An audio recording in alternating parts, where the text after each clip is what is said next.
പ്രേക്ഷകർ ചോദിക്കണമെന്ന് ആഗ്രഹിച്ച ഒരു ചോദ്യം അങ്ങനെ ജാസ്മിനോട് നമ്മുടെ സിജോ ഇന്ന് ചോദിച്ചിരിക്കുകയാണ്.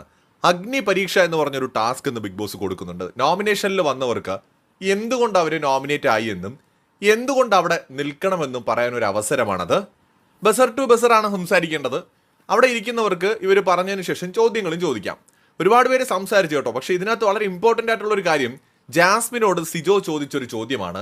അതിന് തൊട്ടു മുമ്പായിട്ട് നമ്മുടെ അർജുൻ കുറച്ചുകൂടി ലഘുവായിട്ട് ആ ചോദ്യം ചോദിക്കുന്നുണ്ട്. അതായത് ജാസ്മിൻ പറഞ്ഞുവല്ലോ ഇവിടെ രണ്ട് ഘട്ടങ്ങൾ, ജേർണിയിൽ രണ്ട് ഘട്ടങ്ങൾ ഉണ്ടായി എന്ന്. അതിൽ ആദ്യത്തെ ഘട്ടത്തെ ഓർത്ത് കുറ്റബോധം തോന്നുന്നുണ്ടോ എന്ന് ചോദിച്ചപ്പോൾ ഇല്ല എന്നാണ് ജാസ്മിൻ മറുപടി പറഞ്ഞത്. അതിനുശേഷം സിജോ ചോദിച്ച ചോദ്യം, അതായത് ഞാൻ ഒരിക്കൽ നിന്നോട് പറഞ്ഞു നിന്റെ ഈ ഫോട്ടോയും മാലയും ഒക്കെ നിന്റെ വീട്ടുകാർ വരികയാണെങ്കിൽ ആദ്യം ഇവിടുന്ന് എടുത്ത് കളയും, ഇത് നീ എഴുതി വെച്ചോ എന്ന് പറഞ്ഞപ്പോൾ നീ എന്നോട് പറഞ്ഞത് നിന്റെ വീട്ടുകാർക്ക് നിന്നെ നന്നായി അറിയാം, അവരൊരിക്കലും അങ്ങനെ